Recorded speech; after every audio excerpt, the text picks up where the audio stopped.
Ay, ba niya? Ayat na ba yun?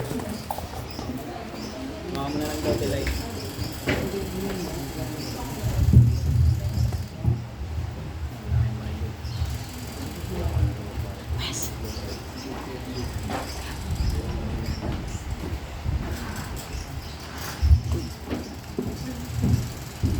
Ubus na agad yung oras. Binigyan lamang po ako ng 10 to 15 minutes para magsalita. Pero ang nangyari po kasi kinancel po niya agad yung worship through music. Nakagawa na po ako ng mensahe. So, ang mensahe po na nagawa ko habang pinapractice ay kayo po.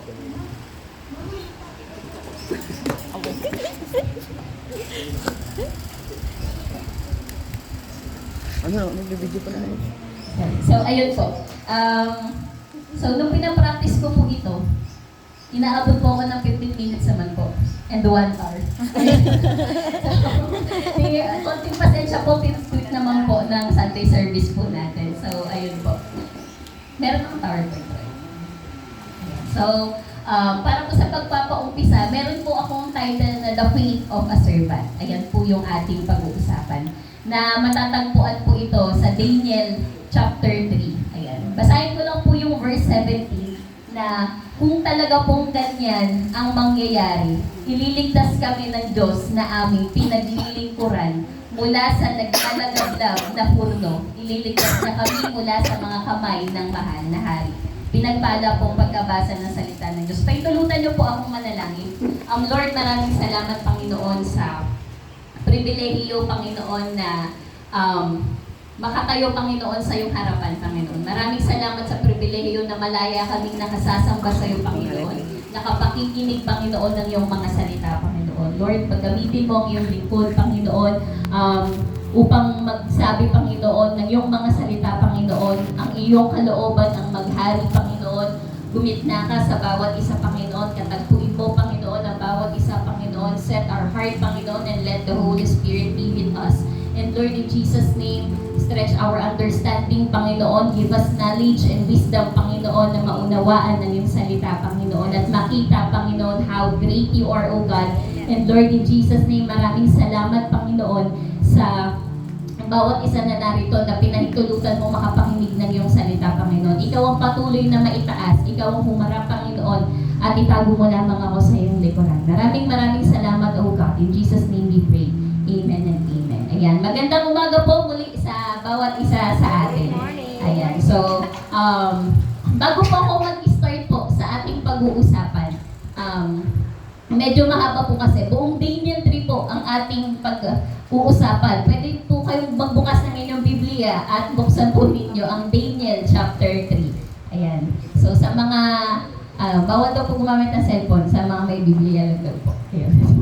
Gumamit po ang Biblia. Ayan. So, buksan nyo po ang inyong mga Bible sa Daniel chapter 3. Pero bago po ako pumunta sa Daniel chapter 3, magbibigay lang po ako ng konting background na ang sumulat po ng Daniel ay si Daniel. Ayan, si Propeta Daniel. Ayan. Bagong-bago po iyon. And ito pong nangyari during this time is this is the Babylonian exile. Ibig sabihin po, nasakop na ng Babylonian ang mga taga-Babylonia, nasakop na ang Jerusalem o ang mga Israelita for this time. And sa chapter 1, doon nyo po makikita ang pagsasanay ni Daniel sa Babylonia, which is familiar po sa atin ang kwento na pagkatapos po nilang masakop ng Babylonia, nagutos po ang Haring Nebuchadnezzar na pumili ka sa mga bihag na mga Israelita na maglilingkod sa kaharian ko. At hindi lang po pumili ng basta-basta pumili, sige pwede na, kundi mababasa niyo po sa verse 4 na yung mga pinili ay mga binatang walang kapansanan sa katawan, magaganda ang anyo, matalino sa lahat ng uri ng kaalaman, may pagkaalam, mabilis makaunawa, at karapat-dapat maglingkod sa palasyo ng hari. At hindi lang po yun, hindi lang po mga skillful person ang kanilang pinipili, kundi tuturuan din po sila ng wika at literatura ng mga Babylonia. Ibig sabihin po, magiging kaisa nila ang yung culture ng Babylonia ay ito po ay a-adapt ng mga Israelita, which is alam naman po natin na hindi dapat. Pero yun nga po, in verse 7 naman po ng chapter 1, binigyan sila ng bagong pangalan. Ito po yung mga 7,000 po ang napili sa Israelita at pinilit na maglingkod sa Babylonia. Pero ito po ay ilan lamang po sa napili o nag-highlight po dun sa mga napili. So, sila po ay si Daniel na pinangalanan na Belteshazzar, at si Hanania na pinangalanan na Shadrach, si Mishael na pinangalanan na Meshach, at kay Azaria na pinangalanan Abednego. Ayan. So si Daniel, si Hanania, si Mishael, at si Azaria. Apat po silang magkakaibigan. At alam po natin yung istorya, papaikliin ko na lamang po, na sa kanilang pagsasanay, binibigyan po sila ng mga pagkain na galing po sa palasyo, na galing po sa hari. Kung matatandaan po ninyo yung message po na yun ni Pastor. At dito po, tumanggi po sila na tanggapin po yun, kundi kumain lamang po ng gulay sa loob ng 40 days sa kanilang pagsasanay. At ang naging resulta po noon ay mas naging higit po sila doon sa mga kasama po nila. In verse 19 to 20 po ng chapter 1, kinausap sila ng hari at nakita niyang walang nakakahigit kay Daniel, Hanania, Mishael at Azaria. Kaya't sila ay pinagsilbi sa hari sa bawat usapin ng karunungan at pangunawa na itinatanong ng hari. Natagpuan silang 10 beses na mas magaling kaysa lahat ng mangkukulam at salamangkero sa kaharian. Bakit po sila kinumpara sa mangkukulam at salamangkero? Sa Babylonia po kasi, ang kultura po nila, kapag may mga kailangan sila, may mga needs po sila, may gusto silang malaman, lumalapit po sila sa mga salamangkero, sa mga mangkukulam o any witchcraft. Ayun po yung kultura po nila. So, in chapter 2 po, ayan, malapit na po tayo sa chapter. In chapter 2 po, ayan, pinaliwanag naman po dito ni Daniel sa panaginip. Para lang po may background po kayo doon sa ating pag-uusapan. Ayan, so in chapter 2 po, nanaginip po ang Haring Nebuchadnezzar at gusto niya pong ipa-interpret. Pero ayaw niyang sabihin kung ano yung panaginip niya. At pinatawag niya lahat ng marurunong at kung hindi nila masabi kung ano yung panaginip ng Haring Nebuchadnezzar, sila ay papapatay. Ngayon po, in short po, to cut the long story short, napaliwanag po ni Daniel yung panaginip po ng Haring Nebuchadnezzar na merong isang gintong rebulto na maghahari. At ayun nga po, in short, napaliwanag po ni Daniel yon at namangha po ang Haring Nebuchadnezzar. Sa verse 48 po ng chapter 2, pagkatapos itinaas ng hari si Daniel sa mataas na posisyon at binigyan siya ng maraming mahalagang regalo. Ginawa siyang tagapangasiwa sa buong lalawigan ng Babylonia at pinuno ng lahat ng matatalinong tao sa Babylonia. Hindi lang po siya specific na lugar sa Babylonia, kundi buong lalawigan po ng Babylonia dahil na-interpret niya ang panaginip ng hari. At dito po, hiniling din po ni Daniel sa hari na italaga sina Shadrach, Meshach at Abednego bilang katuwang niya o bilang tagapangasiwa sa mga gawain sa lalawigan ng Babylonia. Ngunit si Daniel ay nanatili sa korte ng hari. At ayun po yung background. Ibig sabihin, mag-uumpisa po tayo na official na po ng Babylonia ang apat na magkakaibigan. Pero ang pag-uusapan po natin yung tatlo lamang pong magkakaibigan. So, ang title ko po is The Fate of a Servant. Bakit po pa kailangan natin pag-usapan yung pananampalataya? Ano po bang pagkakaintindi natin sa pananampalataya bilang tayo ay isang lingkod ng Diyos? Kung matatagpuan po ninyo sa New Testament, ang Hebreo 11 ay diniscuss po dyan ni Apostol Pablo ang mga examples po ng mga nanampalataya at anong naging resulta po nung sa Old Testament. Ayan. So, nagbigay po si Apostol Pablo ng mga iilan. Ayan. Sige nga, wait pa. Next. Sige pa. Ay, wala. Ayan. So, sa Hebreo 11, meron dyan, sabi sa verse 3, dahil sa pananampalataya, nauunawaan natin na ang sanlibutan ay nilikha ng salita salita ng Diyos. Kaya't ang mga bagay na nakikita ay mula sa mga bagay na hindi natin nakikita. At nagbigay nga po ng mga examples po si Apostol Pablo, like buong chapter po na yan, yung mga verses ay pinaliwanag po ni, nagbigay po ng example si Apostol Pablo sa pananampalataya. Una po, verse 4. Dahil sa pananampalataya, nag-alay si Abel sa Diyos ng higit na mabuting handog kaysa kay Cain. Dahil din po sa pananampalataya, si Enoch ay dinala ng Diyos sa langit nang hindi nakaranas ng kamatayan. Na dahil din po sa pananampalataya, si Noe ay pinagsabihan ng Diyos tungkol sa mga bagay na hindi pa niya nakikita. At dahil din po sa pananampalataya, tumalima si Abraham nang siya ay tawagin ng Diyos upang pumunta sa lupaing ipapamana sa kanya. And so on and so forth po. At may mga ilang din pong example tungkol kay Moises, sa pananampalataya ni Moises, sa pananampalataya ni Rahab, kung bakit siya ay naligtas. Sa mga umaatin po ng midweek and devotion, andun po yun. And dahil sa pananampalataya, yung bumagsak ang mga pader ng Jericho pagkatapos ng 7 araw na pag-ikot sa paligid nito sa pananalangin. At sabi po, sa pagtatapos po dito ni Apostol Pablo, sabi niya, dahil sa pananampalataya, ayun nga po, si Rahab na nagbebenta ng aliw ay hindi napahama kasama ng suwain sapagkat tinanggap niya ng mapayapa ang mga espiya. At sa pagtatapos niya po sa verse 32, ano pa ang aking sasabihin? Kulang ang oras kung isasalaysay ko pa ang tungkol kina Gideon, Barak, Samson, Jephthah, David, Samuel at sa mga iba pang propeta. Matagal pong pag-uusap ang tungkol sa pananampalataya. So, as a question po dito, since nakita po natin ang pananampalataya during Old Testament pa, sa Genesis pa lang po yung pinag-uusapan natin. How does a true servant of God demonstrate faith in the face of trials? Yan, uulitin ko po. How does a true servant of God demonstrate faith in the face of trials? Paano ang tunay na lingkod ng Diyos, o lahat po tayo dito naniniwala naman po kung tinanggap na si Jesus Christ bilang Lord and Savior at isa na po tayong lingkod ng Diyos. Paano po natin mapapakita ang pananampalataya natin when it comes sa mga trials ng buhay po natin? Ayan. So, para po sa aking unang main point. My first main point is the faith of a servant is standing firm. Ayan. The faith of a servant is standing firm. Matatagpuan po neto sa verse 1 to 12 po ng chapter 3 ng Daniel. My first subpoint po is to what is right. Standing firm to what is right. What happened po ba during this time na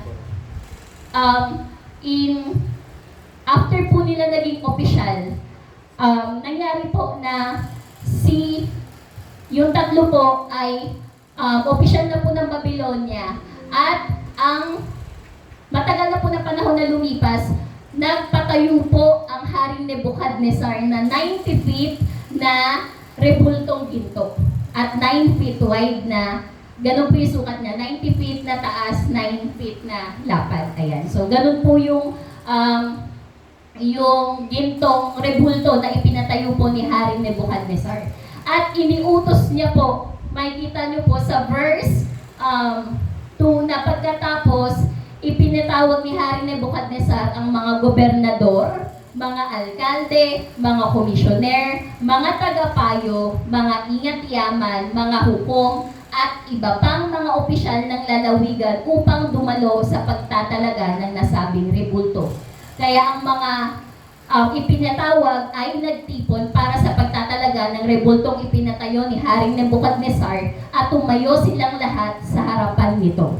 At sumigaw ang tagapagbalita, kayong mga nanggaling sa iba't ibang bansa, lahi at wika, kapag narinig ninyo ang tunog ng tambuli, plauta, pudyapi, alpa at iba pang mga instrumento, lumuhod kayo agad at sumamba sa rebultong itinayo ni Haring Nebuchadnezzar. Ang sino mang hindi sumamba ay agad na itatapon sa naglalagablab na hurno. Ang sino mang hindi sumampalataya ay itatapon sa naglalagablag na hurno. Kaya nang marinig nila ang tunog ng mga instrumento, ang lahat ng mga tao mula sa iba't ibang lahi at wika ay lumuhod at sumamba sa rebultong ginto na itinayo ni Haring Nebuchadnezzar. Ayun po yung nangyari. Ngunit, yung tatlo po, si Meshach, Shadrach, at Abednego ay hindi po sumamba doon sa rebultong ginto. They stand firm to what is right. Alam po nila na bawal ang sumamba sa Diyos-Diyosan. Alam po nila ang dapat gawin. Ngunit, nung hindi po sila sumamba, merong mga marites, merong mga inggit sa kanila na, mahal na hari, mabuhay po kayo ng matagal pa. Kilala niyo po ba si Meshach, Shadrach, Abednego? Di po ba iniutos ninyo na kapag narinig ang instrumento ay sasamba sa rebultong ginto, sa inyong ipinatayong rebulto? Ngunit hindi po sila sumamba. At, syempre po, ang respond po ng hari ay nagalit. Pero anong naging respond po ba ni Meshach, Shadrach, at Abednego? They stand firm to what is right. Alam po nila kung anong tama. Paano po nila nalaman yun when, kasi alam po nila ang salita ng Diyos dahil may relasyon sila sa Diyos. Alam po nila kung anong dapat nilang i-stand. Alam po nila na dapat tunay ang kanilang pananampalataya, hindi sila kailangan sumamba sa rebultong ginto ni Haring Nebuchadnezzar. Tayo po, kamusta po tayo kapag tayo ay sinisiraan na, kahit ginagawa naman po natin yung tama? Kamusta po tayo? Sige, Roy, ano mo pa nga? Kamusta po tayo kung tayo ay mag-isa na lamang? Kung tayo po ay mag-isa na lamang. Tayo na lang yung natatanging tao na naniniwala.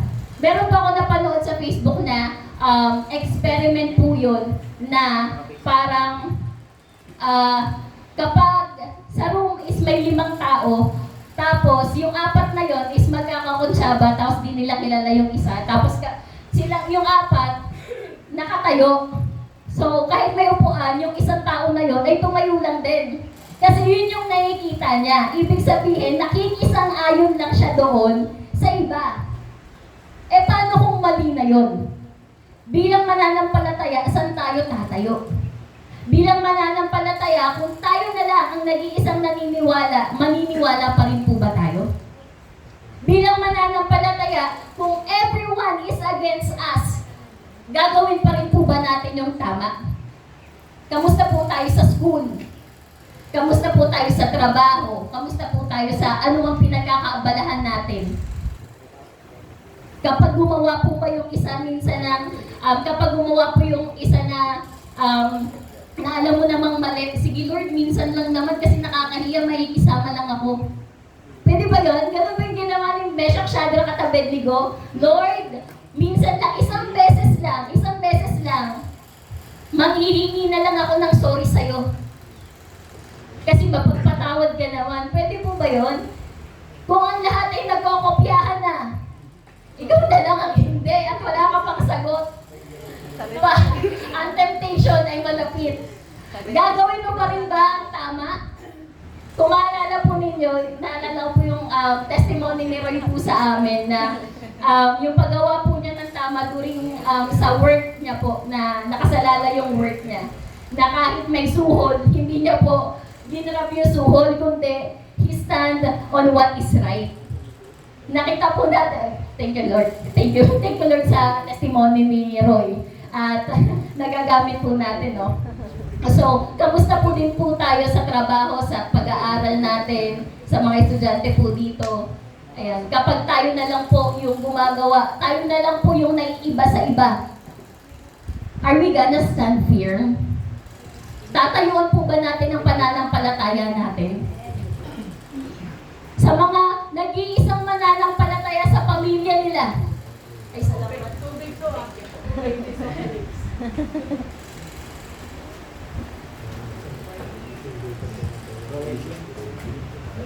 Ayan, salamat po. Ayan, kamusta po tayo sa mga nag-iisang mananampalataya sa pamilya? Tayo po ba ay nag-i-stand firm O kapag uminom yung pamilya, inom din po tayo. Sorry po, wala po akong ano doon. Walang pangalan. Wala po akong, sorry, bigyan na. So, kamusta po tayo? Even, nag-iisa po tayo, tayuan po natin yung pananampalataya po natin. Tayuan po natin kung ano yung tama. Dahil bilang mananampalataya, meron tayong Diyos na makakapitan. Lord, wala akong sagot. Nag-review naman ako. Ikaw nang bahala. Meron kang Diyos na malalapitan, pero problema mo na kung hindi ka nag-review. So, may mga ganun po tayong circumstances na kung tayo na lang po, lahat po ng opisyal, lahat po ng matataas ay lumuhod sa rebultong ginto. Maliban po, opisyal na po to si Meshach, Shadrach at Abednego at hindi lang po sa specific point ng Babylonia, kundi sa buong lalawigan ng Babylonia. Pero ganun kalakas ang kanilang loob na i-stand ang kanilang pananampalataya. So, sige, Rul pa, ano nga po. Ayan. So, as my application po, in my first main point, the faith of a servant stands firmly to what is right, and even we're the only one who believes. And everyone is against us. We live to serve God, not to please this world. Again, hindi po tayo nabuhay sa mundong to para i-please yung kapitbahay, i-please yung kainuman, i-please yung kaibigan, kundi nandito po tayo to serve God, na mapangiti ang Diyos. To serve God. And we must stand firm po sa ating pananampalataya.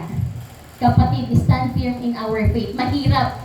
Madaming persecution. Madaming sasabihan ka, oy, diakonesa, oy, pastor ka. May dala ka pang laki-laki ng Bible, yung buhay mo naman, ganyan. Madaming persecution. Maraming maririnig ka na hindi ka nais-nais. Yung Bible mo ba gumagana? Yung mga ganon. So, may mga personal experience. So, may madami ka pong ma-encounter na persecution, pero kamusta tayo? Pag narinig po ba natin yun, ay sige, hindi na ako magsisimba, inaasar na ako eh. Ay sige, kasama na lang ako sa kanila, may kisama lang ako. No, kapatid, stand firm in our faith. Ganun po kahalaga ang pananampalataya na dapat nating tayuan. Hindi lang po Diyos na sa isang araw lang natin ang Diyos na every Sunday lang may Diyos. Every Sunday lang tayo mananampalataya sa Kanya. Hindi po, it is a day-to-day life na kasama po natin ang Diyos. So, as my main point number 2, the faith of a servant is courageous. Ayan, may tapang, matapang. Ayan. So, the faith of a servant is courageous even under pressure. Ayan. Sabi po sa verse 13 to 15, ang sumunod pong kwento ganito. Nang marinig po yun ng hari na sila Meshach, Shadrach, Abednego ay hindi sumamba sa karibultong pinagawa niya, nagalit po siya.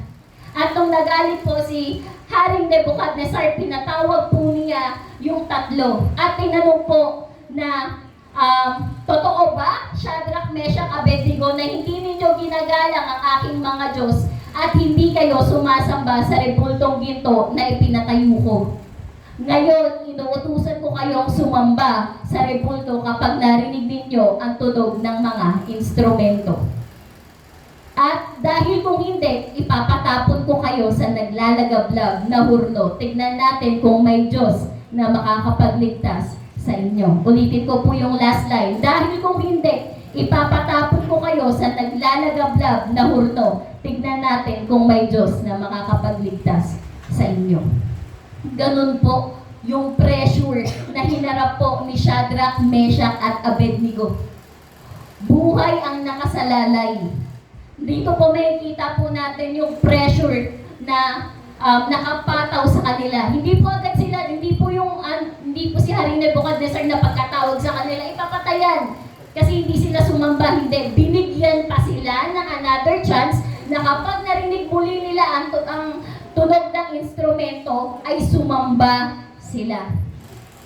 Pero dahil nga sila ay may pananampalataya, sila ay nananampalataya sa Diyos. Yung pressure na hinarap po nila ay pinanindigan po nila. They stand firmly na may tapang even under pressure. Kahit na nape-pressure na. Kamusta po tayo sa buhay natin? Sa pag-aaral, pressure na pressure tayo. Sa trabaho, nakaka-pressure, hindi pa rin tayo ma-promote. Sa buhay, parang wala namang nangyayari. 20s, 30s na ako, parang wala pa akong nararating. Mga, kamusta yung pressure ng buhay? O, 30 na ako, wala pa akong jowa, asawa, mga ganon. Ay, sorry, ganon eh. Ano sinabing Russell? So, mga pressure sa buhay, na, kamusta po, actually yung pressure natin na yun is simple lang. Kumpara sa pressure ni Shadrach, Meshach at Abednego, yung pressure na hinaharap nila na ang kaharap nila ay hindi simpleng tao kundi si Hari Nebuchadnezzar na anytime pwede po silang ipapatay. Yun po ang hinaharap nilang pressure. Okay, so meron silang tapang even under pressure. Sige, Roy. Ayan.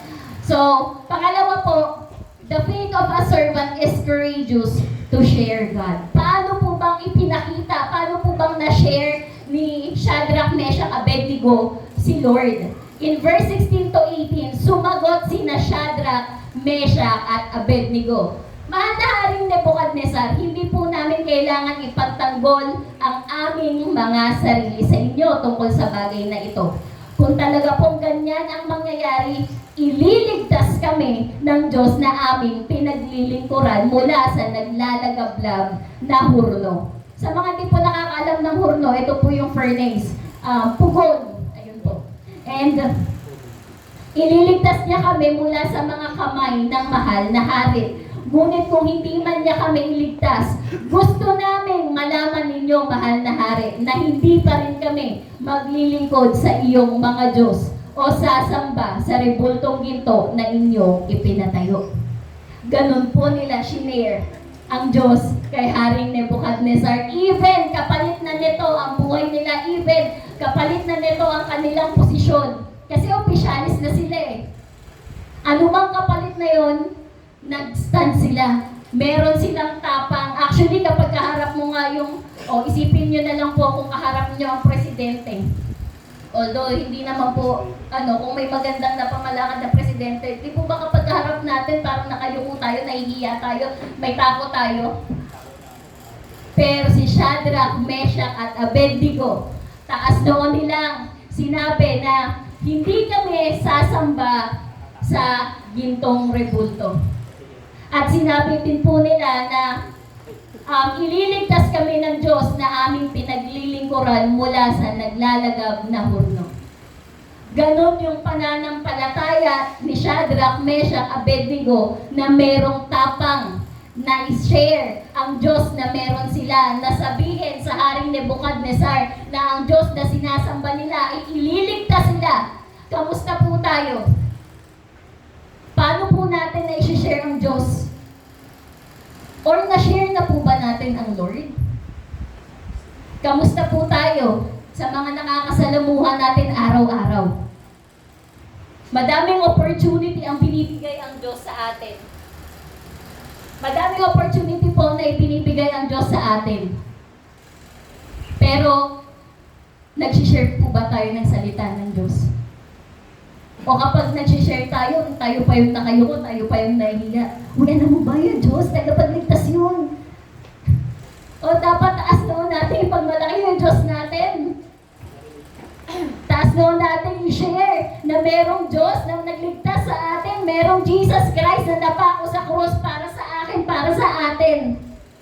Para sa kasalanan mo, kasalanan ko, kasalanan ng lahat. Merong Jesus Christ na napako doon, naghirap, na dapat sa atin yun.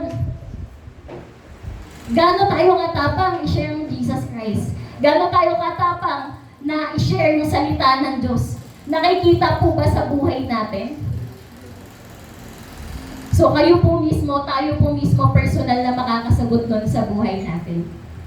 And my third point po, the faith of a servant is courageous even it costs us our life. Sa verse 19 to 23 po, dahil sa sagot na yun, parang kumbaga kung titignan po natin, kung babasahin natin, parang pabalang sumagot si Shadrach, Meshach, Abednego sa ari. Ngunit, kaya lalong nagalit ang Haring Nebuchadnezzar dahil sa sagot nilang iyon. Kaya alam niyo po ang ginawa po ng Haring Nebuchadnezzar, kaya inutos niyang painitin pa ang hurno ng 7 ulit. 7 beses pa na mas mainit sa normal na furnace, sa normal na pugon. At pagkatapos ay inutusan niyang pinakamalalakas niyang sundalo na gapusin sina Shadrach, Meshach at Abednego at itapon sa naglalagablab na hurno. Sila po ay nakadamit pa. Ngunit nung itinapon sila, yung pinakamalalakas na sundalo po ay namatay agad. Namatay po sila agad. Dahil sa silang tatlo, sina Shadrach, Meshach at Abednego, na nakagapos ay bumagsak sa naglalagablab na hurno. Ganun po. Nung ibig sabihin po, everyone is expecting na mamamatay po si Shadrach, Meshach at Abednego. Everyone is expecting that. Pero dito po, yung tapang na meron po ang tatlong magkakaibigan na to, na lingkod ng Diyos, ay kahit na mag-cost ito ng buhay nila, meron silang tapang na tayuan ang kanilang pananampalataya. Tayo po, kamusta din po ulit tayo? Kasi alam nyo na po ito eh. Alam nyo na po na mananampalataya kayo. It's just, nire-remind ko lang po kung kamusta po tayo sa buhay pananampalataya natin. Kung ang pananampalataya natin ay magkukos ng mawala sa atin ng lahat, it costs us everything. Ang ating mga kaibigan, ang ating pamilya, ang ating pangarap, ang ating mga pinag-iipunan, kung ano man po mahalaga sa buhay natin. Even it costs us everything. Even it costs us our life. Tatayuan pa rin po ba natin ang pananampalataya natin? Kamusta po tayo? Maalala ko po ulit sa mga nakakaalam po nung sa buhay ko. Yan, na way back po na sa Diyos po ang kapurihan, sa testimony ko po na to, way back po 2021, nung si Papa po ay nagkasakit, and 50-50, ganyan. Then, alam nyo naman po sa bahay po namin meron pong witchcraft, ganyan. So, ang lola po namin is nagpahanda ng mga handa, ganyan. Tapos, may handaan, pero hindi po para sa tao yun, para po sa mga espiritu. And nakatingin lang kami, then nakaupo lahat doon, lahat ng kamag-anak is pinatawag, tapos lahat kami nakapalibot. Then huminto siya at biglang sinabi, merong isa dito sa pamilya na humiwalay. Pero po yung mula ako. Merong isa sa pamilya na humiwalay. Then, hindi na po siya nagtawag ng pangalan, kundi nilapitan niya ako, ayun, lumapit ka sa akin, Day. Kasi nga po Bisaya. Ayun, sabi sa akin, lumapit ka sa akin, Day. Nandun po ako sa harapan ng mga hinain po. Then, sinabi sa akin, kinakausap niya po yung espiritu pero hindi po namin nakikita, ganyan. Then, sinabi niya po sa akin na, sabi daw po ng espiritu, kung hindi ko tatalikuran yung pagsisimba-simba ko, pananampalataya ko, kapag may nangyaring masama kay Papa, isagot ko yun. Ganun po nila akong i-challenge doon sa pagkakataon po na yun, pero hindi po ako sumasagot. Tapos ang sabi po nila sa akin, ngayon mo sabihin. Hindi po ako sumasagot po doon. Galing po kasi ako ng camp noon. Medyo on fire. Galing pa po ako ng camp. Madami pa po ako salita ng Diyos na narinig. So, doon po niloob po siguro talaga ng Lord. That time po, tinayuan ko po ang pananampalataya ko. That time po, kahit dumating po ako sa pagkakataon na every time merong magkakasakit sa pamilya, ang sisi sa akin. Kasi tumalikod ka Ilang beses na namin sa'yo sinabi Pero praise God, buhay ang tatay ko at malakas. Kasi malamang at malamang sa akin ang sisi nun. Pero purihin po ang Diyos dahil testimony ko na po yun, praise God, na meron na din po ako isang answered prayer dito. Yan si Aris Q. Dalawa na kami palalayasin. Dalawa na kami. So, ayun po, praise God, purihin po ang Diyos. Na sa kabila po ng anumang kapalit, handa tayong maglingkod sa Diyos. Anumang kapalit, even everything it costs us our life, ang Diyos ang nananatili sa puso natin. Ganun po ang tunay na pananampalataya ng isang lingkod ng Diyos. At alam ko po may kanya-kanya tayong testimony dito. Hindi ko po alam exact niyong buhay o kung paano mang kinatagpo kayo ng Diyos. Pero alam ko po, kumilos po ang Diyos sa buhay niyo kung bakit po kayo nakaupo dyan ngayon at nakikinig ng kanyang salita. So, ayun po, as my application po doon, the faith of a servant is courageous in every circumstances or trials, even under pressure, and cause us our life by sharing God's sovereignty. Dito po, this echoes the words of Apostle Paul na dineclare niya, to live is Christ and to die is gain. Ang nakikita po natin dito sa mundong to, lahat po ito temporary. Lahat po ito ay temporary. Mag-invest po tayo dun sa eternal, which is Jesus Christ. Ano man, kunin man sa atin ang lahat, katulad ng nangyari kay Job, nawala sa kanya ang lahat, pero isang nanatili sa kanya ang kanyang pananampalataya sa Diyos. Naway ganon din po tayo. Hindi ko po sinasabing padalito, kundi napakahirap po neto. Wala, kapag sinabing Kristiyano ka, hindi ka exempted sa lahat ng hirap, kundi mas mararanasan, mas mararamdaman mo yung hirap, yung sakit, yung pain ng buhay bilang Kristiyano. Dahil ini-stretch tayo ng Diyos. Dahil gustong ipakita ng Diyos kung paano siyang kikilos sa buhay natin. At ayun nga po, sa main point number 3 ko po, malapit na po ito. Ayan. The faith of a servant is a witness to others. Ayan, is a witness to others. Sa verse 24 to 30 po, so, ang nangyari po, pagkatapos itapon ni Meshach, Shadrach, Abednego po doon sa hurno, habang nakatingin si Haring Nebuchadnezzar, bigla siyang tumayo. Sa laki ng kanyang pagkamangha, tinanong niya ang kanyang mga opisyal, hindi ba't 3 lang ang itinapon sa apoy? Sumagot sila, opo, mahal na hari. Sinabi ng hari sa verse 25, tingnan ninyo, 4 na ang nakikita kong palakad-lakad sa gitna ng apoy. Hindi na sila nakagapos at hindi sila nasusunog. At ang isa sa kanila ay parang Diyos. Ganun po ang power ng Lord po. Kung paano niyang sinamahan si Meshach, Shadrach at Abednego. Hindi niya lang hinayaan na sige, hindi kayo masusunog. Hindi lang yon, kundi sinamahan sila doon sa loob ng hurno. Doon sa 7 ulit na pinainit ng Haring Nebuchadnezzar na furnace. Imagine po natin kung gaano kainit yon. Yung mapasok nga lang po tayo sa kalan kapag nagluluto, masakit na.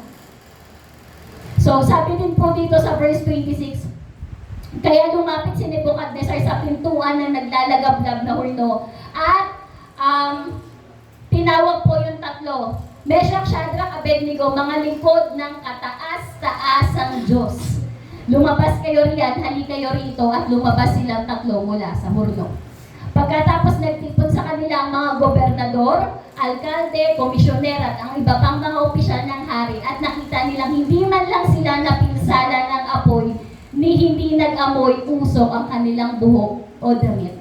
Ganun po ang kapangyarihan ng Diyos na nakita po sa buhay ni Meshach, Shadrach at Abednego. Tapusin ko na po yung pagbasa ng verse 28. Dahil dito sinabi ni Nebuchadnezzar, purihin ang Diyos ni Shadrach, Meshach at Abednego. Nagsugo siya ng kanyang anghel upang iligtas ang kanyang mga lingkod na nagtitiwala sa kanya. Hindi nila sinunod ang utos ng hari.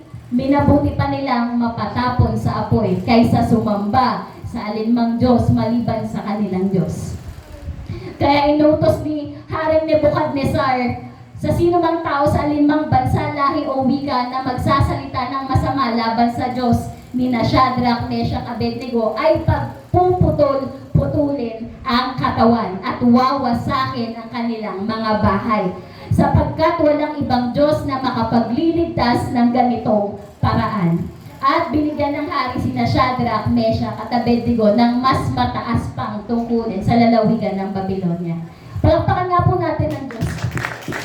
Hindi ko pa po na-explain yung third point ko, pero maintindihan na po natin sa pagbabasa pa lang po ng verse kung gaano kamangha-mangha, kung gaano makapangyarihan ng Diyos.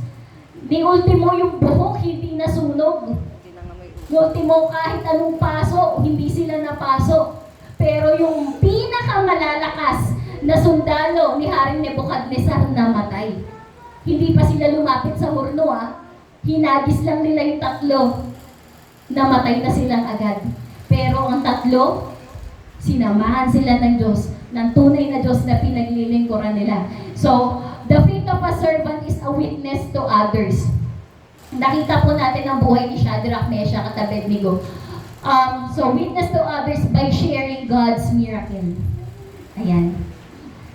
Alam niyo po, yung mga maliliit na bagay, yung pagising lang po natin sa umaga, na hindi natin masyadong napapansin, that's a miracle na agad sa Diyos. Na galing sa Diyos. Yung madami po kasi, matutulog lang, mamamatay na. But, kapag tayo ay gumising sa umaga, kamusta po tayo? Na-appreciate po ba natin yung bawat paghinga natin na Lord, salamat, ginising mo ko? O diretso na po tayo sa cellphone? Diretso na mag-ML, diretso na mag-TikTok, mag-Facebook. So, ayun po, dito din po, witness to others by sharing our testimony. Ganito po kahalaga yung testimony. Na hindi po natin napapansin, oo, kumikilos ang Diyos sa bawat isa sa atin, pero yung pag-share mo lang na wala akong pamasahe, pero ang Diyos, binigyan ako, may pera pa pala ako sa bulsa. God will provide. Kaya Nanay Helen ko po madalas marinig yung testimony na yun, na wala na daw siya pamasahe, yan, tapos meron pa pala siyang pera sa bulsa. Kapain natin yung bulsa ni Nanay Helen. May pera, nalaglag. Ay, may nalaglag, meron din pong ganon, may nalaglag. God will provide. Yung maliit na testimony natin tinitignan, it can change ng buhay ng iba.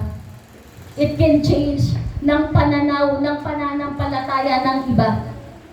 Yung testimony ni Russell na kulang yung pera niya pambayad dun sa nila, sa bahay nila, then pagbukas niya ng Bible, meron nakaipit na 1,000. God will provide. Super. Amen po. And ganun po ang makapangyarihan ng Diyos na hindi niya hahayaan yung mga anak niya na mapunta sa pagsubok na nag-iisa. Nakita po natin na si Meshach, Shadrach, Abednego, nakita ng Haring Nebuchadnezzar na hindi na sila tatlo, kundi apat na sila, na at ang isa ay tila mukhang Diyos. Hindi po tayo hahayaan ng Diyos na mag-iisa tayo sa laban natin. Ano mang laban na pinaglalaban natin, basta nasa tama tayo, hindi tayo nag-iisa. Ano mang laban natin sa pananampalataya, kasama natin ang Diyos. God is on Emmanuel. He is with us. And Jesus Christ is always with us.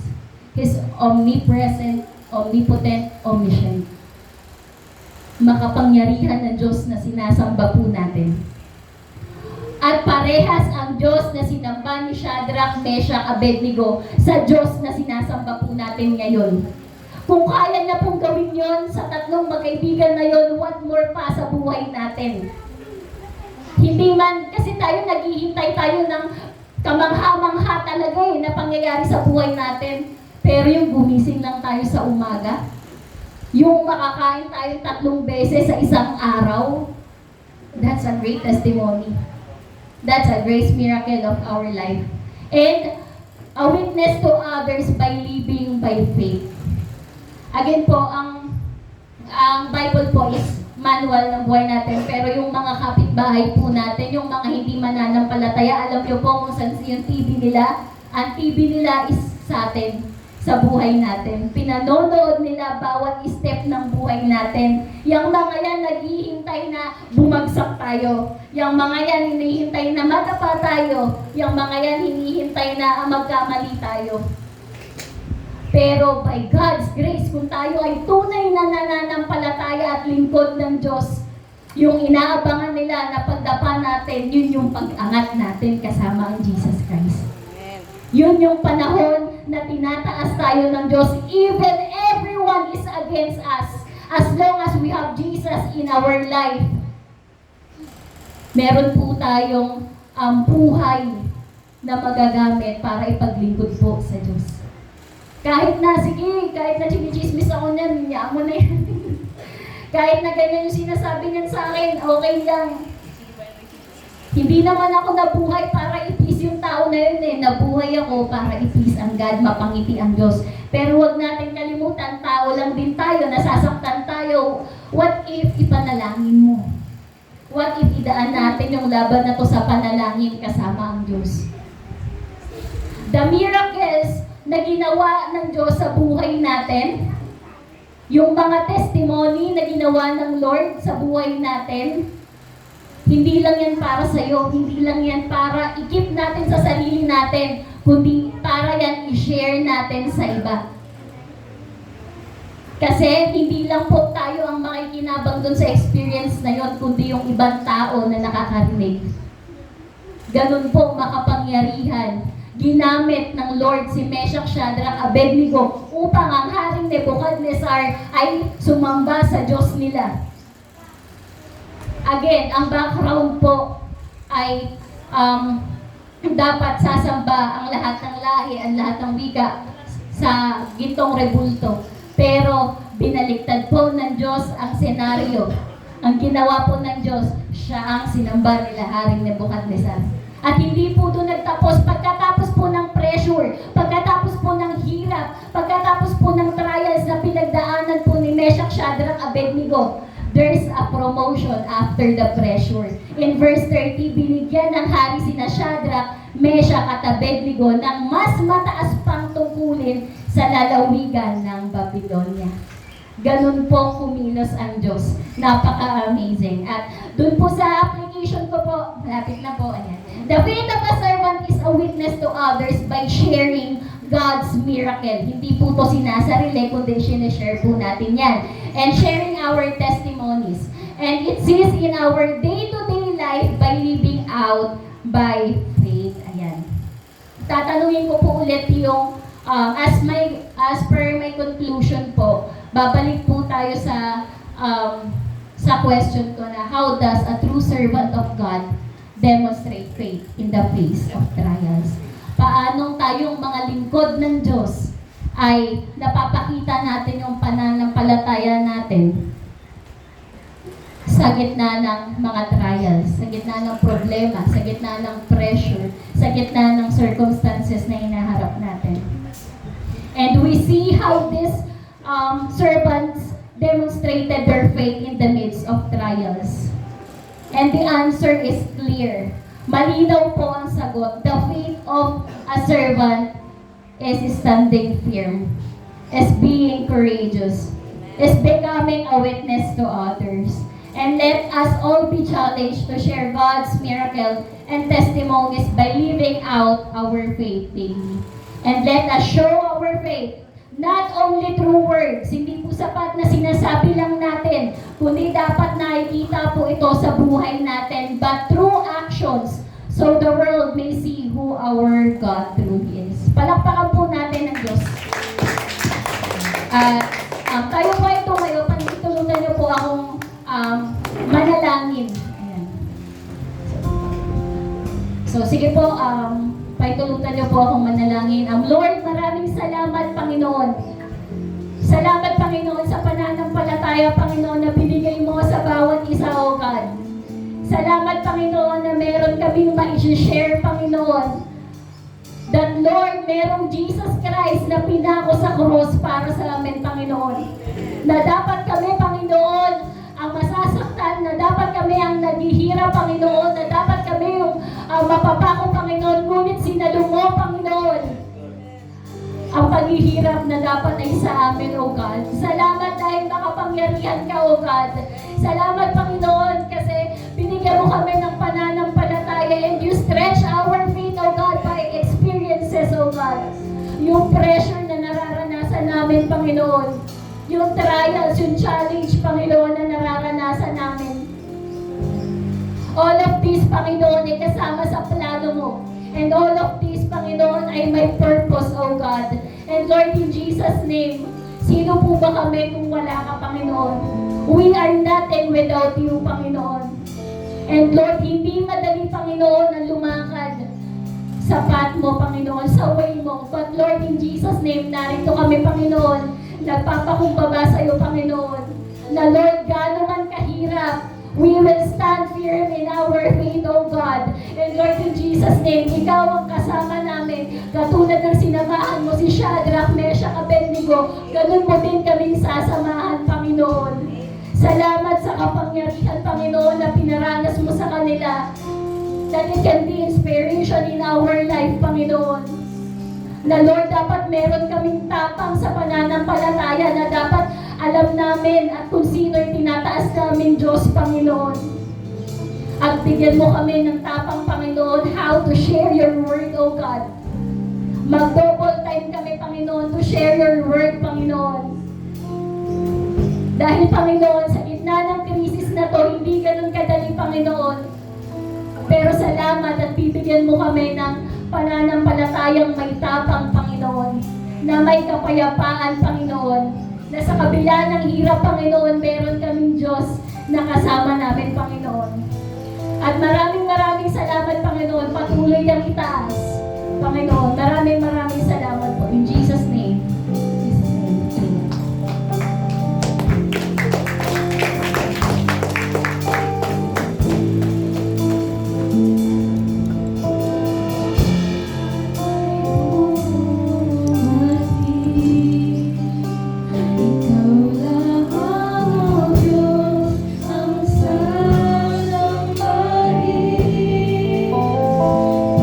Panginoon ko sa'yo.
kayo, Panginoon. Hindi mangyayari, Panginoon, ang lahat ng ito, Panginoon. At sa lahat ng pagsubok na aming nararanasan, O God, naniniwala kaming Ikaw ang lakas, Panginoon, dahil Ikaw ang kasama namin sa apoy, Panginoon. At hindi kami nag-iisa. Nagtitiwala kami, Panginoon, sa inyong kabutihan, sa inyong kapurihan, sa inyong pong buhay sa amin.